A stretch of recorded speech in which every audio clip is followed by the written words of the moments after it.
All right, today's question comes from Steve in Kansas. Steve asks, my wife and I discuss our budget every 2 weeks, but it never goes where it's supposed to go. She always finds something to spend money on, but when I want to buy something, she shuts me down. I also cashed out a mutual fund, and it had $70,000 in it to pay an inheritance, from an inheritance to pay down our mortgage, but she's dragging her feet on paying it off. More of a statement than a question. Yeah. You know, whenever I hear this, Dave, this is never about a budget for me. I always think this is about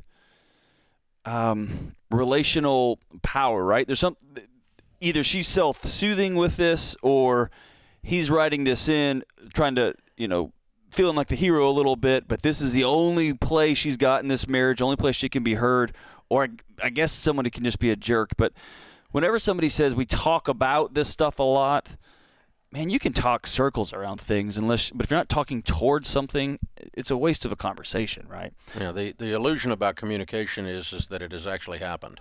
Right. We said a lot of words, and so we parted ways. What I run into with this is kind of the nerd and free spirit thing. I'll give you a guess. I'm going to read some mail here. Read between the lines. I'm going to guess and say Steve is the nerd. He is he's got detail the guy. spreadsheets. He's a got detail guy. Right. And she is the free spirit. And to Steve, when you write it down and we all agree to it, in his mind, it was chiseled in stone by God, and he brought it back from Mount Sinai. Right. And he's like, God says this, it's in stone. This is not only a contract, you will be struck by lightning if you violate the contract. Right. A wee bit pharisaical, right? A wee bit uptight. Right. Her, on the other hand, she's still functioning at a freaking 8-year-old level and just diddy-bops into life and diddy-bops out and looks at her husband's thing and says, yeah, babe, let's do it, and then wanders off and doesn't any more make a contract than fly to the moon. And little does she know, she just signed up with a contract with Big Boy Contract. Boy. A budget is directional, right? It should be a contract. Right. But it should not be an uptight contract. And what's the problem, Steve, is she does not view it the way you view it. She doesn't think she's breaking her word, and you think that she's a liar. And it becomes about who's got the strength here. Yeah. In his language, I also cashed out this mutual fund. Now I'm taking what she's going to take that power. I'm going to take this one, and man, the only thing that happens here is you end up with what bodies. You've got to do is you have to raise the level of the language to communicate and go, okay, honey, when I say this, it means to me we are pinky swear, spit shake. We are, cutting our little hand here, putting a little blood on there. We're signing an oath in blood that this is by God what we're going to do. And I want to ask her, what is it about? And if you sign this, if you say, yes, I agree to this, that's, to me, what you are doing. So when you don't do these things, honey, it makes me feel like you are lying. And she needs to go, whoa, I had no idea I was signing up for that trip. And then I want to ask her, why are you unwilling or unable to lock arms with this guy? And stick to what you said you were going to do. Because she's not even in the same ballpark. She just drove off, did whatever the crap she wanted to do. But look at his answer. So they're both violating. But what it amounts to is they didn't have the same language to say this is a contract. And they don't have the same destinations where they're headed. Yeah. But, they both looked at it, and they both said, yeah, let's go to Florida. But he meant that in the morning, and she meant next year. Or she meant it'll work out. Yeah, right. We'll get there eventually. We'll get there. And then his response, I got the car packed. Why aren't you in the car? His response, well, then I want to buy something. Yeah. No, that's just hit back. That's just childish hit back. Yeah. Yeah. And there's just an overall lack of maturity. In other words, if this inheritance thing is an emotional thing to him, and it should be. That's a valid thing. If he says, I'm going to take my mama's money and put it on the mortgage, that's a big deal to me. So when I put this money in the account, and by the way, Steve, why didn't you just write the freaking check? Why are you waiting on her to do it? But anyway, aside from that, it's straight into the mortgage. Why, it's like, but she's dragging her feet. Why is she dragging her feet? Just write the dadgum check. You said you were going to do it. Or did we have a conversation about, hey, we got this inheritance. Let's talk through what we're going to do with it. We all agreed. Yeah. Right? Did we have that conversation? Yeah. Or did Steve with his math and his Excel sheets create his alt universe here? Yep. I got to tell you, the reason I know this stuff is exactly the mistakes I made. It's because I'm the spreadsheet guy. I'm the decisive guy. And to me, by God, when you say you're going to do something, that's just like you said you were going to do it. So why aren't you doing it?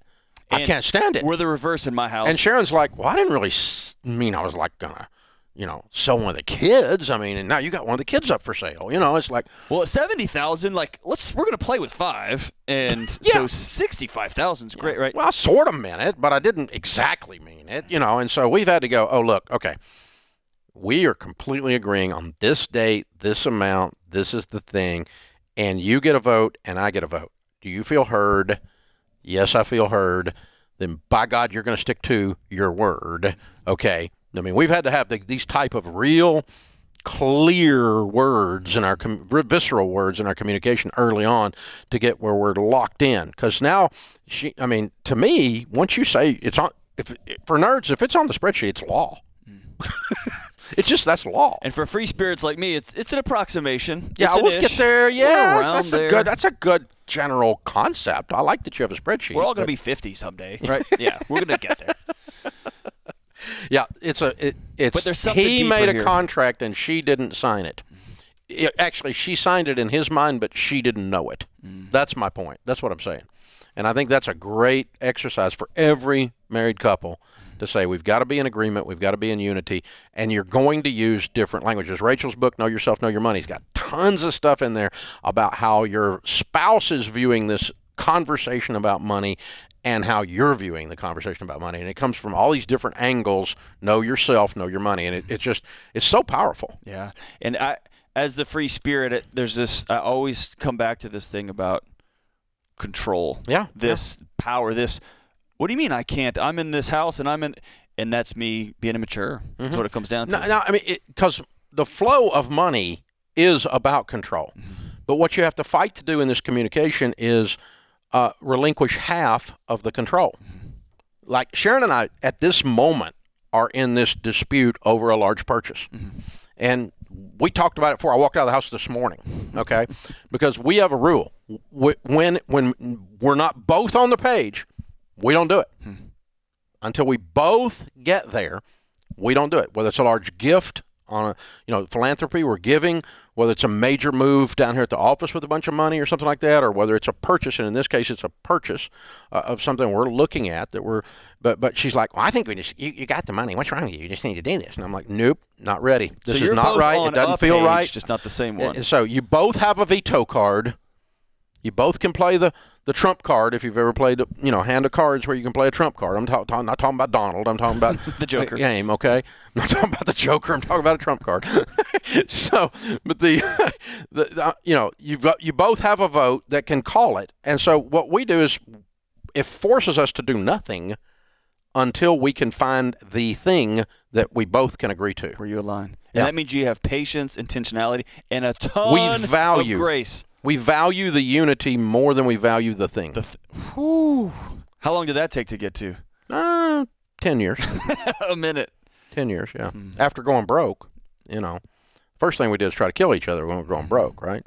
Like we're talking about with that couple on that debt-free screen. But, this is vital stuff right here, y'all, because all the data points that we have in our millionaire study that Ramsey did gives you very clear guidelines that very few people become millionaires without spousal participation and spousal unity. You got to be aligned. In spite of these communication breakdowns, you just don't do it. You do it because you force these conversations at a real healthy level.